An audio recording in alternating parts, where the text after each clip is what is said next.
Na telefónnej linke mám Alexandru Halmovú, ja iba pripomeniem tým, ktorí nevedia. Alexandra v tomto roku, túto jar, vystúpila na súťažiach Bikini Fitness v juniorskej aj ženskej kategórii. Ja som ju začala registrovať práve po majstrovstvách Slovenska juniorov, kedy skončila, Alexandra bola asi na 4. mieste, že? Na 4. áno. A u nás na Izlabe sa strela taká debata, že mala si byť vyššie. Potom si súťažila v Nitre na majstrovstvách Slovenska žien a tam to bolo, myslím, že... Tam to bolo 3. miesto. Dobre si pamätám, 3. miesto. Áno. Takže všimol som si ťa, zaregistroval som ťa, vnímam ťa ako nový talent na slovenskej bikini fitness scéne, aj keď si úprimne myslím, že ty máš na to, aby súťažila v body fitness. Poďme ale rozprávať nie o bikini fitness, poďme rozprávať o tom, kto je Alexandra Halmová. Takže skús sa predstaviť našim návštevníkom, našim poslucháčom. Áno. Takže ako bolo spomenuté, volám sa teda Saša. Som z Nitry, mám 21 rokov, pracujem ako osobná trénerka. V podstate v športe som bola úplne maličká, robila som športový aerobik.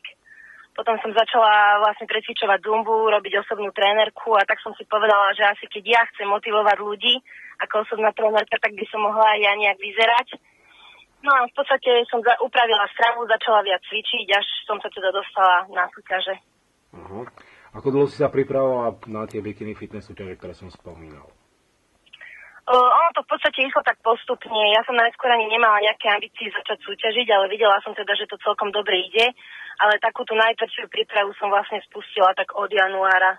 Uh-huh. Bolo náročnejšie čo? Cvičenie alebo dieta? Kvôli tomu, že tí ľudia si myslia, že bikini fitnessky nedietujú, ale ja viem, že dietujú pomerne tvrdo. Hej, no určite bola ťažšia dieta, pre mňa je určite ťažšia dieta, ja by som cvičila aj od rána do večera, ale tie diety sú také podľa mňa väčší masaker, no. Uh-huh. Čo bolo najhoršie v tej diete pre teba? Čo si musela odriesť, na čo mala si stále chuť, alebo čo si mala strašne rada, a čo kvôli tej diete si jesť nemohla? Pre mňa určite sladkosti, aj keď ja som predtým vôbec nebola taká, že by som nejak strašne tie sladkosti potrebovala, ale pri tej diete mi strašne začali chýbať, strašne. Uh-huh. Takže všetko len sladké, mne normálne jedlo ani nenapadlo, ale všetky rôzne sladkosti. A ako si to riešila? Kvôli tomu, že sladkosti to sú kalórie navyše a zhoršené formy? Neriešila som to. Nedalo sa to nejako riešiť, alebo žuvačkami bez cukru. A kto je tvojim trénerom, pochvál sa? Mojím trénerom je Peter Antal z Banskej Bystrice. V podstate ja trénujem v Nitre, ale tréningové plány a jedálniček mi zostavuje on. Ako si sa k nemu dostala? Ja som sa k nemu dostala tak, že v podstate ja som si robila na jar prípravu skoro celú sama, aj keď pomáhal mi s tým jeden tréner, môj kolega tuto v Nitre. No a v podstate potom bol nejak 3 týždne pred súťažou a troška som sa zlákla, že tú poslednú fázu by som mala ísť tiež sama, že prečo sa tomu tak nerozumiem. Tak nejak cez Utinovho kolega sme sa vlastne na Peťa nakontaktovali, behla som za ním a vlastne odtedy spolupracujem s ním stále. Uh-huh. No, v Hnuši to bolo 4. miesto. Bola si sklamaná? Bola som trošku sklamaná, ale zase potom z druhej strany bola to moja prvá súťaž, takže myslím si, že na toto bolo super umiestnenie. Uh-huh. Sklamanie znamená, že videla si sa vyššie. S akým miestom by si bola spokojná? Ja som tak pevne dúfala, že budem v tej prvej trojke, ale tak o jedno miesto mi to ušlo. To 4. je také nepríjemné akurát, no. Je to také nepríjemné, to máš pravdu. Čo sa týka Nitry, tam to bola už medaila. Ako si prežívala Nitru prezradí? Ja neviem, ja som mala v tej Nitre taký najzvláštnejší pocit, taký, keď to porovnám so Žilinou a s Hnušťou, tak tam som sa cítila tak lepšie. Ja neviem, či to bolo plavkami alebo čím. A podľa mňa aj tým, že teda v Nitre som bola doma, veľa ľudí som poznala. Ale akože tam bola som v podstate spokojná, tam sa mi už podarila tá prvá trojka, ako som si teda prijala. Uh-huh.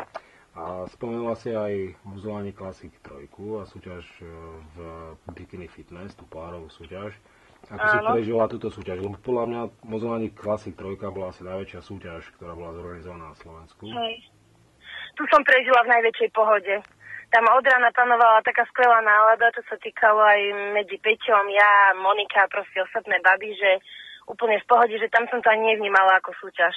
Tam to bolo úplne taká, že zábava. Ja viem, že si v širšom reprezentačnom kádre z Federácie SA ako FST. Bude súťažiť na jeseň v akej kategórii? Bikini fitness alebo body fitness? No na jeseň by som mala súťažiť už v kategórii body fitness. Uh-huh. Veľmi silno dúfam, že stihnem aj teraz tú najbližšiu súťaž, čo bude 8. septembra, tá ženská. Ale v podstate pre mňa je dôležitá tá juniorská, čo bude tuším, že 5. októbra. Ak si dobre pamätám, tak nejak by to malo byť. Nemám pred sebou kalendár, ale viem, že tých súťaží v oktobri je veľa.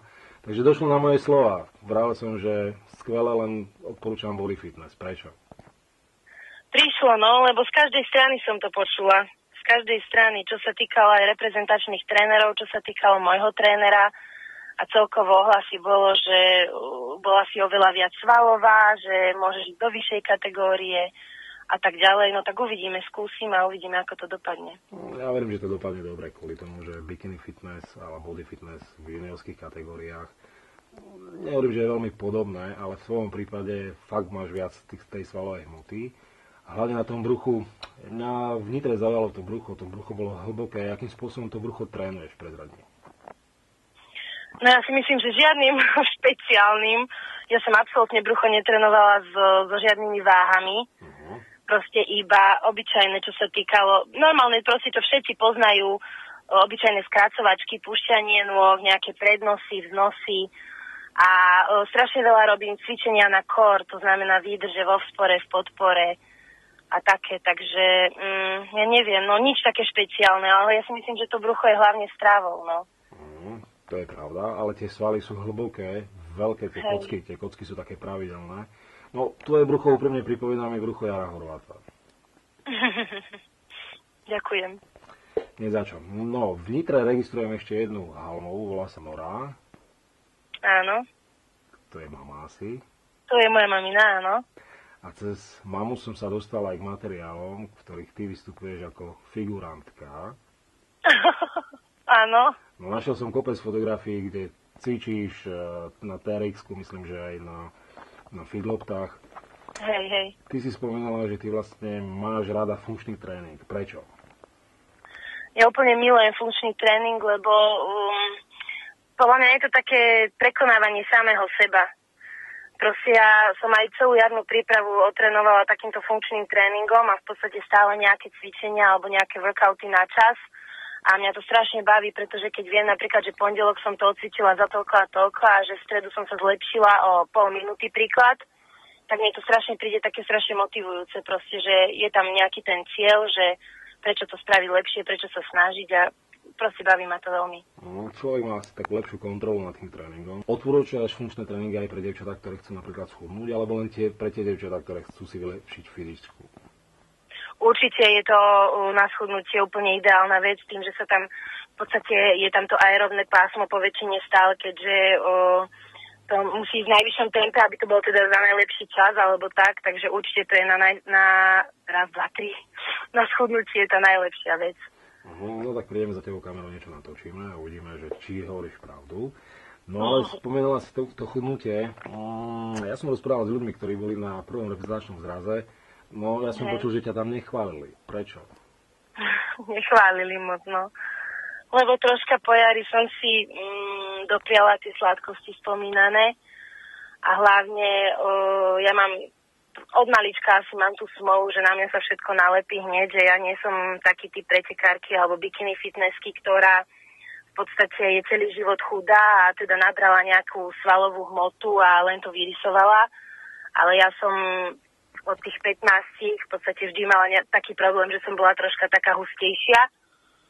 No a na mňa sa lepí, no všetko sa na mňa nalepí, čo sa dá, takže aj po jari to tak prišlo, ale myslím si, že už teraz to je lepšie, dobré a že to bude úplne super, teda dúfam. Vieš čo, to tak sa dobre počúva, toto čo hovoríš, kvôli tomu, že veľa dievčat si myslí, žien, že tie bikini fitnessky, že to majú nejak geneticky predurčené. To znamená, že nie je to tak. Ty si živým príkladom toho, že ak chce človek nejak vyzerať k svetu, tak musí sa snažiť, tak? Presne. Akože čo sa týka genetiky, tak možno tá tam je, čo sa týka tej svalovej, hej, ale určite naberania tuku aj tu mám veľmi dobrú, že aj to mi ide dosť dobre, no. Predzaď mi ešte, ako sa zmenila tvoja hmotnosť oproti tej súťažnej. To znamená, že koľko si mala, ak si pamätáš, povedzme v Nitre a na Mozolane Classic, a koľko si mala objemové maximum teraz pred tou jesennou časťou súťažnej sezóny? No normálne sa troška hanbím, ale v podstate pred odvodnením, lebo nejdem hovoriť hmotnosť takú odvodnenú, ale vlastne pred odvodnením som mala 55, merám 172, tak.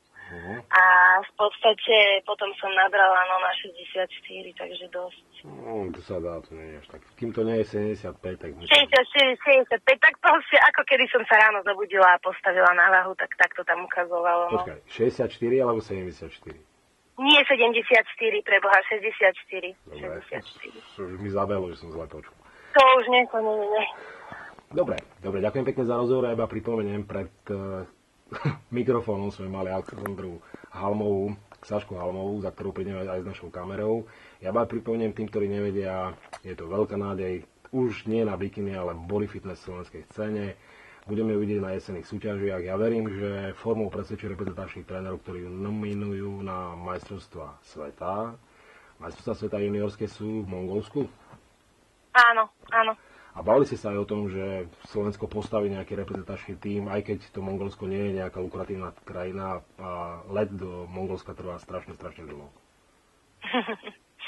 Hej, dobre. Trvá. Dobre, ďakujem veľmi pekne ešte raz, prajem všetko dobré, vidíme sa zajtra v Nitre, niečo natočíme, posunieme k nám na web. Držím prsty, nech sa darí, pozdravujem vašich. Ďakujem aj ja veľmi pekne, dovidenia.